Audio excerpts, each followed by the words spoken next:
Hello and Chag Sameach in advance. This is a version of my Sukkot drosha for those who will not make it to shul. I've often wondered about the unique place of Sukkot in the festival cycle. Why is it Zaman Simchosenu, the time of our rejoicing, more than any other time of the year? Why do the rabbis choose, quite counterintuitively, to peg the end of the Torah reading cycle to Sukkot at the end, when we could have done it at Rosh Hashanah or Pesach or some other time? I think that Simcha in this context doesn't just mean happiness, it means a sense of completeness, a conclusion, a feeling that the job, whatever that might be, has been well done. Sukkot completes two cycles simultaneously.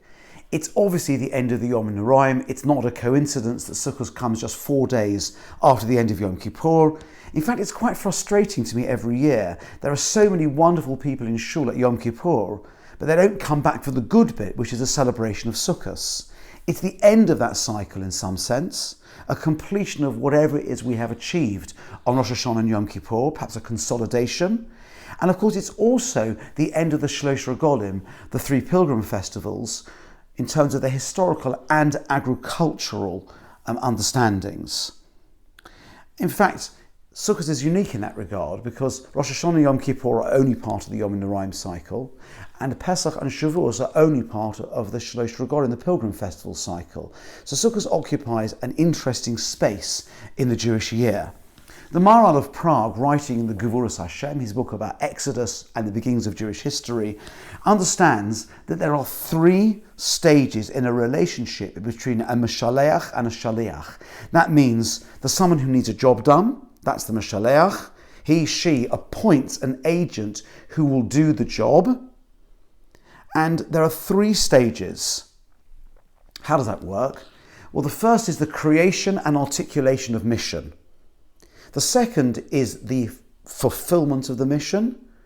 But the third and final stage is return to base. The Shaliach, the agent, returns to the Meshaleach, the one who sent him or her, to report back mission accomplished.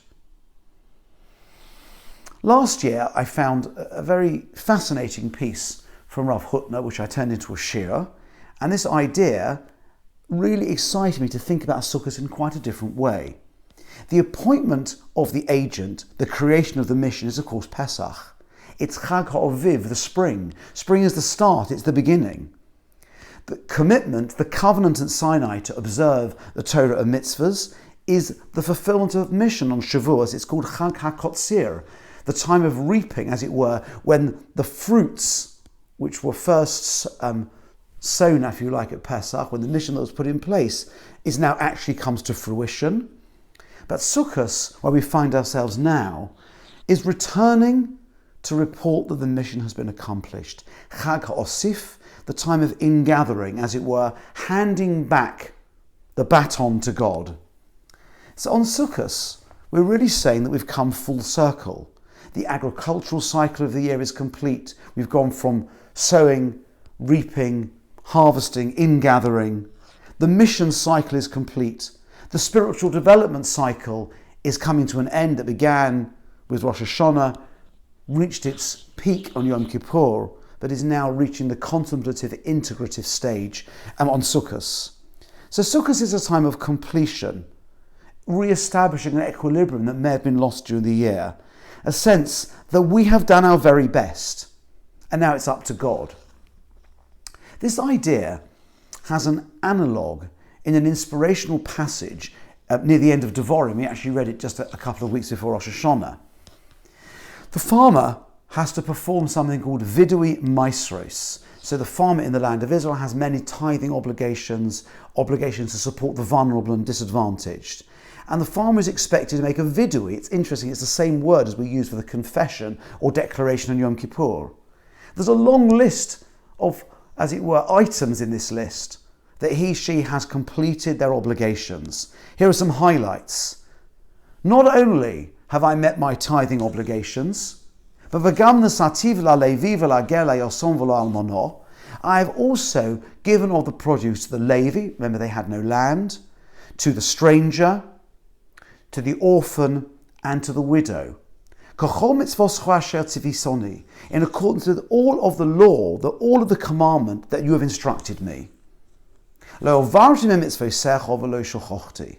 I have not overlooked any of your instructions, and I haven't forgotten anything. I think I've gone through the list and I've remembered everything. And it concludes this little passage, Osisi kachol asher tzivisoni. I've acted in accordance with everything you told me. This is the farmer standing, declaring before God, I have crossed all the T's, I've dotted the I's, I've examined my behaviour, and I've done what I need to do. But of course, God knows all this already. The declaration is required for the farmer's sake, and in some sense, God needs to hear it. And when that little declaration is finished, the farmer offers a prayer. Hashkifa mima'oinko jecho min hashomayim uvorech es amocho es Yisrael. And then it goes on to talk about the land. Gaze down, God, from your holy habitation from heaven, and bless your people Israel and the land that you swore to our ancestors, a land flowing with milk and honey. The import of this prayer is not lost on the Sifri, a very ancient midrash. When it says, when we call upon God to gaze down from your holy habitation and bless us, how do we have the temerity to say that? Answer, and here is the language of the Sifri, Osinu ma shegozarta oleinu. We have done everything that you requested of us, everything you decreed upon us. Aseh ato ma she'olecho la'asos. Now, God, you do what's incumbent upon you. This is the farmer saying, mission accomplished. God, you have to do your bit now. And Sukkot is just the same. Sukkot has that sense of satisfaction, that inner simcha, the simcha balev that I've been speaking about, the sense of internal harmony, the sense that things are in the right place. It's an opportunity to say to ourselves and to say to God, this is mission accomplished for this year. It's not arrogant, it's not inappropriate to do so. We've seen the Torah provides a typology for this after the farmer completes the agricultural cycle each year. And to God, as it were, we say, we've done our bit, now you do yours.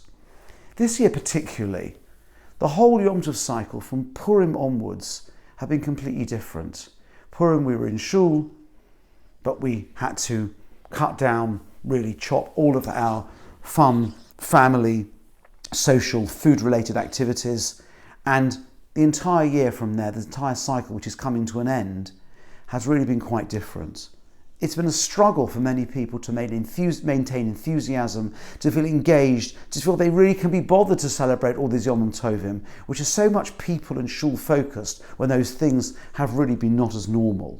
Perhaps this year it's an opportunity to say to God, as we sit in our sukkah, contemplating the finitude of our existence and rejoicing in the ability to say, Hashkifa mimon kodshech min hashomayim. God, gaze down from your holy habitation, uvorech es amocho es Yisrael, and bless your people Israel and bless the entire world. We've had a very tough year. We've done our best. Now over to you.